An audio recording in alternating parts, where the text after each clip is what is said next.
Hey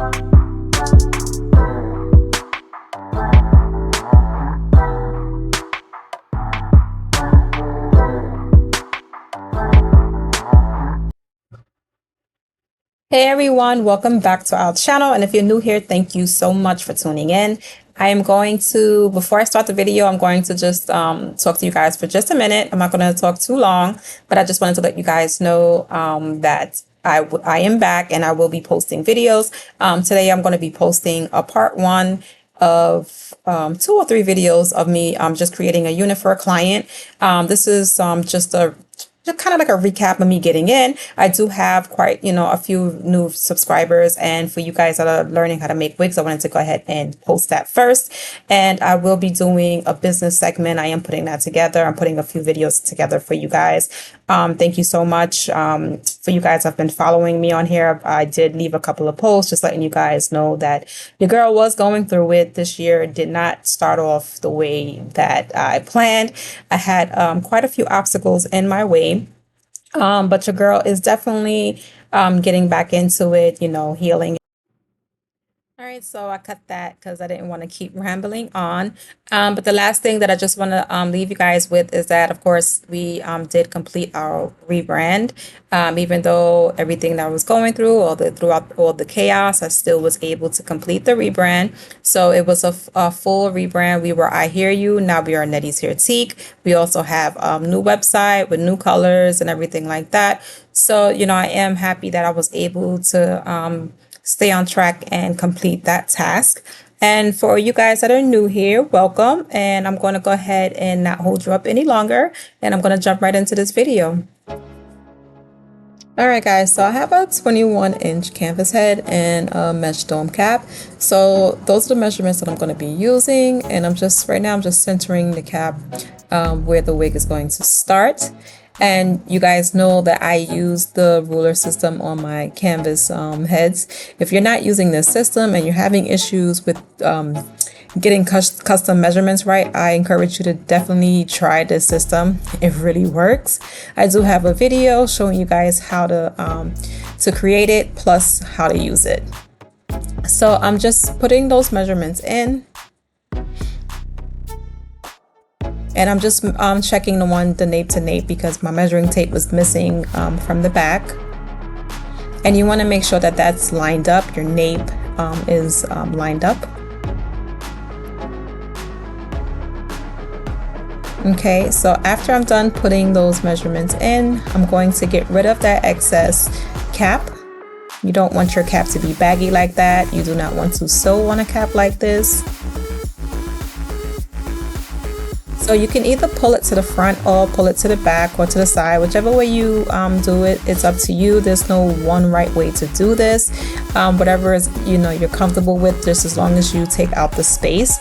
My only advice is that when you are taking out your space, do not over pull it. You don't want to take out the stretch of your cap. You just want to remove what you need to make the cap flat to the dome head. So after I use my T-pins to hold it down in place, I'm just going to sew it down. And I like to sew, nice, neat, close stitches. I just want to make sure that this is going to stay in place. And I just use a simple blanket stitch. I use that when I'm sewing by hand. So it's done and this is what it's looking like. So I'm going to go ahead and remove those extra T-pins just to get ready for my next step. And you're going to be sewing across those. Remember, you're going to be sewing across that with your wefts on the sewing machine. So don't worry about that coming out. Okay, so the next step after you do that is to place your closure or your frontal. I'm using a 5x5 HD closure. So I like to fold it in half to find the center. That's the easiest way. And then I'm going to use my rulers to find where I'm going to place it. So since I'm using a 5x5 closure, I'm going to place it at the 4.5 mark. Because I want my client's wig to be a 1/2 inch in front of the cap. So that way your wig is not sitting at your hairline. It should be right in front of it. When you're checking the back, as long as those pieces are even, then you're good to go. Take your T-pin, grab a corner, pull back and out.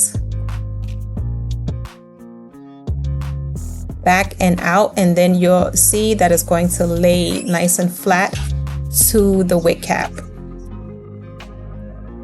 Then I'm just going to get the hair out of the way. And then the last thing that I do before I sew it down is just to double check everything. And then I like to start from one end, sew to the middle, and then start at the other end and then sew back to the middle.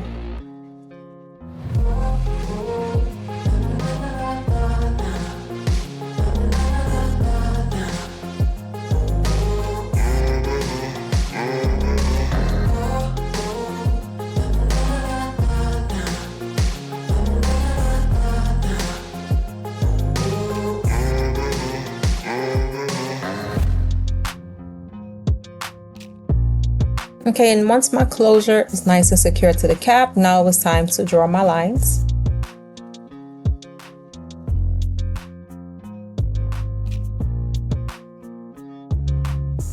And I'm drawing them about 1 inch apart.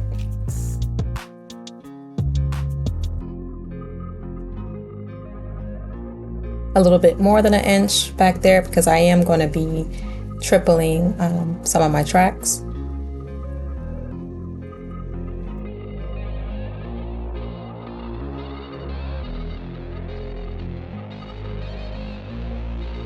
And then I'm going to start to draw them out to one side. Then I'm just going to bring them across, straight across. You don't need to curve them. They automatically curve because of the curvature of the canvas head. And I was just showing you there that my third line is going right where the ear is. So I'm going to bring that third line right where the ear is. My track is going to sit right below that.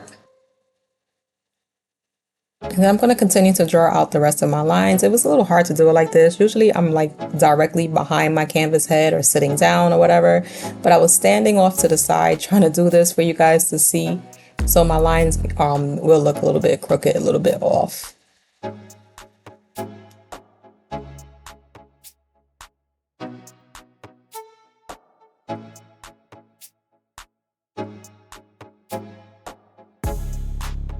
And when you're drawing your lines, the amount of lines that you draw is like, it's up to you. Depends on how much hair you're using, how much, how long your tracks are and things like that.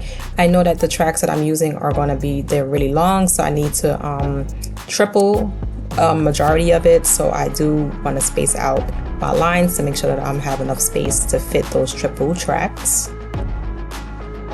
And all of this will come with practice and experience. You'll get this. So that is going to be it for this video. This is how my lines are looking. They are ready for me to start to sew down my tracks. You'll also learn, as you go, how to maneuver your lines. You might sew below it. You might sew above it. When you get on the sewing machine, you'll just know, as you go. So I want to thank you guys so much for watching. And then make sure you guys check out the next part of this video when I'm sewing down the tracks.